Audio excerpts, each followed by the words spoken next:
My name is Geneve Knight Smith. I am a registered behavior technician, and I am the area administrator for the Adventurers for the Florida Conference. I work primarily with children with disability. I've been doing that since 2014, but have been working for about 10 years prior with adults with disability. Traveling from church to church, I realized that there's not a large population of our children involved in the adventure ministry, in the clubs. Not that they don't exist in our churches, but because families are not comfortable bringing their children to adventure club because of maybe they make noise or maybe the behavior is different from the other children that are there. So I thought it was important because they are important in our churches also. I visited a church and there was a child in a wheelchair. That was fine. I also visited another church and spoke to a parent with two children with autism. And I wondered, why aren't your children here? She said, because the church is not equipped to deal with them. They run up and down the hallways and they make noises, and the looks that she gets from the other members of the church. And I felt that she should not be isolated like that. She's a part of the body of the church, and her children should be included in the church, in all the activities that goes on in the church, especially the Adventure Club. From there, I went to the director of the conference, our Pathfinder and Adventure Youth Department, Pastor Pedro, and Pastor Stephen Stewart. And I went to them and asked them, is it possible for me to have a club at my facility where I worked? But before that, I approached the director of the facility, and she said, fine, it was perfect. So I went to him and he said, well, you can have it, but you have to be anchored to a church because it's not a church. From there, I said, okay, let me reach out to the churches in the neighborhood where the facility is located. I reached out to Brazilian Chapel, one of our churches, and with open arms, they welcomed us. They said it was fine, not a problem. So once I've spoken to them, gotten the okay from the director of the facility, we went from there. We approached the families, told them what it was all about, and most of these families are non-Adventist families. So it's not something that they were accustomed to seeing, nothing that they were acquainted with. After explaining it to them, they said fine. So when we're doing an activity, we would structure the activity in a regular setting as far as a typical adventure club, where they'll go through the program step by step and they're asked to accomplish it.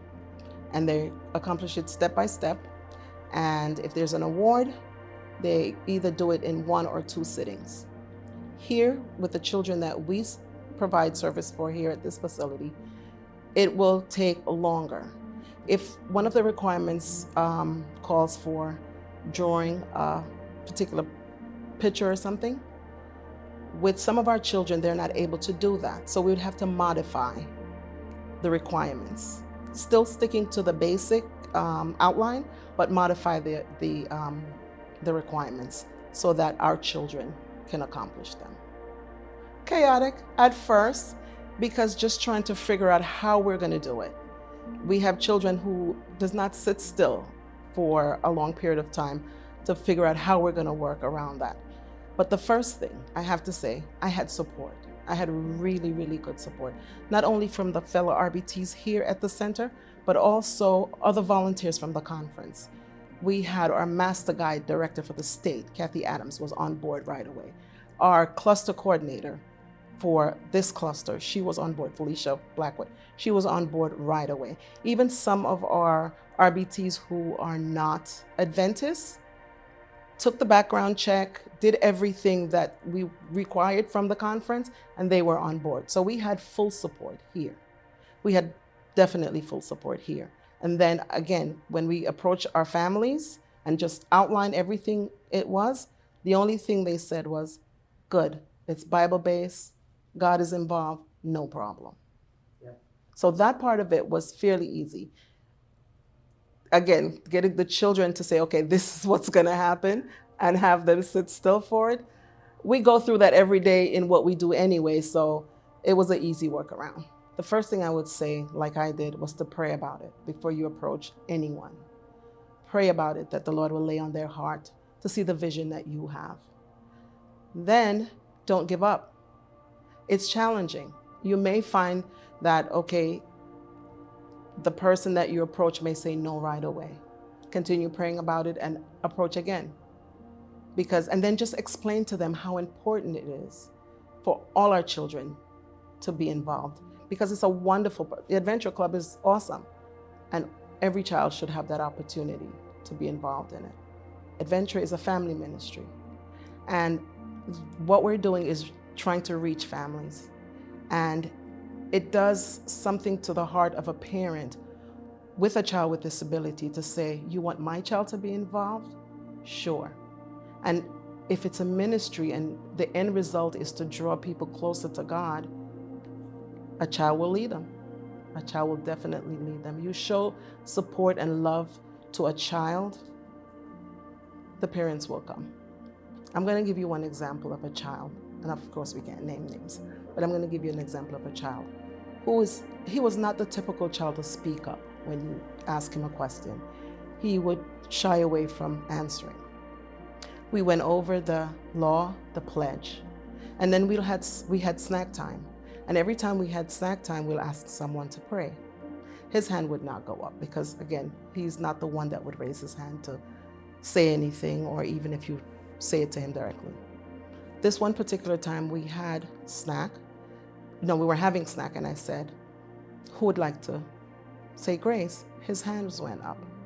And his grace was, because Jesus loves me, I will always do my best. That's our pledge. That did it for me. Showing me that, okay, what we're doing here is important. What we're doing here is touching lives. And it started with the child. And that's why we do it. And that's why we'll continue to do it. And that's why I would encourage other people to start. Even if it's just one child, start.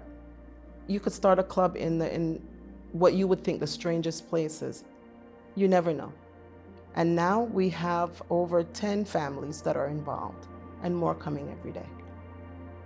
It was important to me to make sure everyone realized that no matter what we think is normal,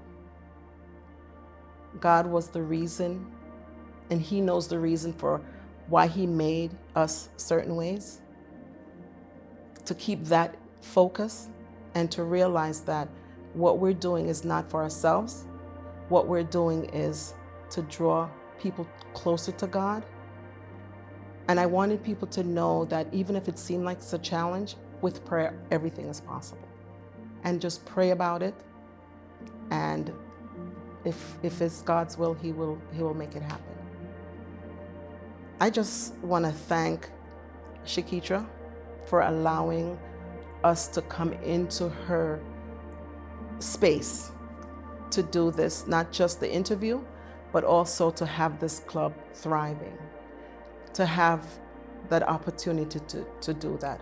Not only was she instrumental in making it happen, but her children are also a part of another adventure club. So she saw the importance in it herself and made it possible for us to be here. So I met Shakitra some years ago at another job, at another workplace. We became friends. I have a habit of introducing her. She's my friend who just happens to be my boss. She is very generous with her time. She's very generous with her resources, because all I have to say to her is, this is what we need for this project, or this is what we need for this award, and it's no problem. I would like to introduce to you Dr. Shakitra Johnson, who is the founder and operator of Abundant Abilities. My name is Dr. Johnson, Dr. Shakitra Miller Johnson. I am a behavior analyst. Basically, I work with children with special needs, autism and special needs. and I am the founder and owner of a company called Abundant Abilities, located in Coconut Creek, Florida.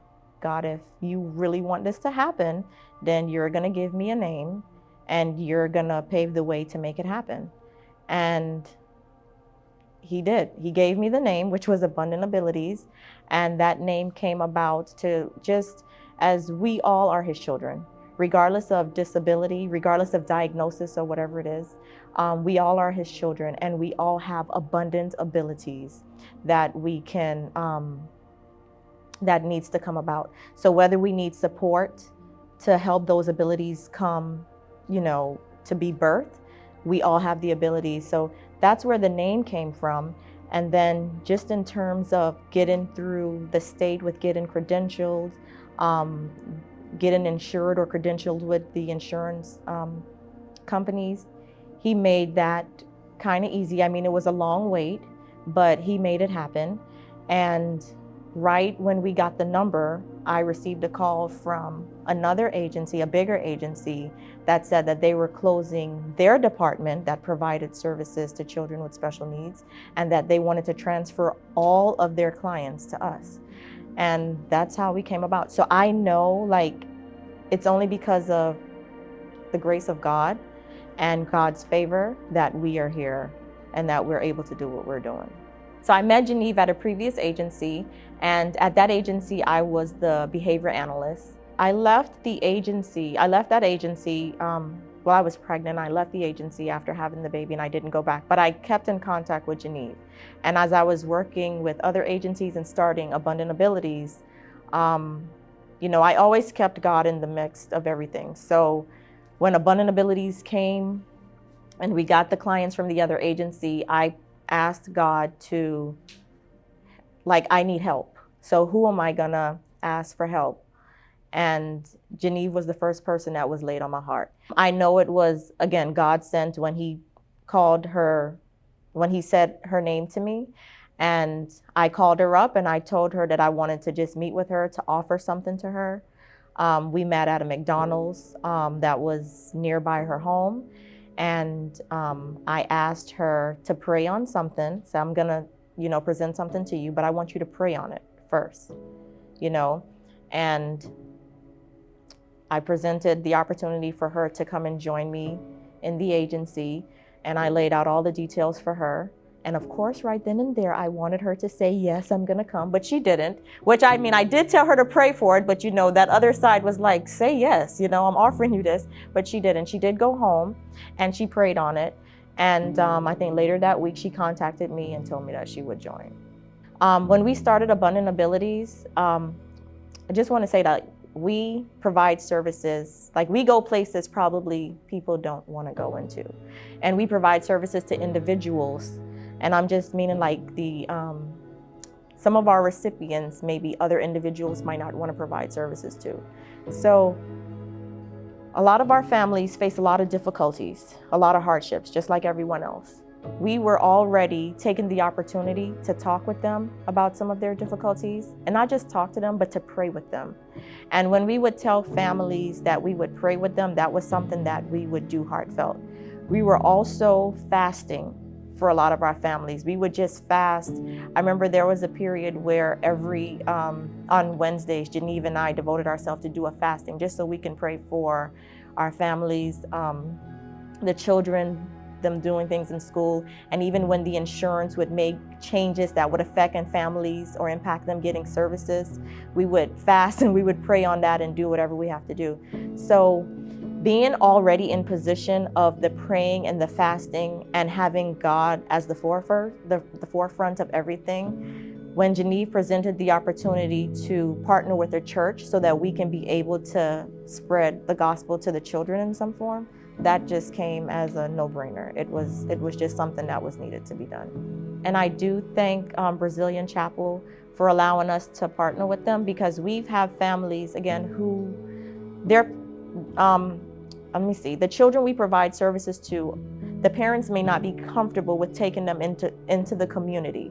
So for us to be able to partner with Brazilian Chapel and them allowing us to come to some of their field trips and to be able to participate, that's really rewarding for, I think that, I mean, for us, the kids, and for the families to see that their kids can be a part of something. Their kids can be a part of a club. Their kids can be a part of the community, and that they don't have to exclude them from these activities.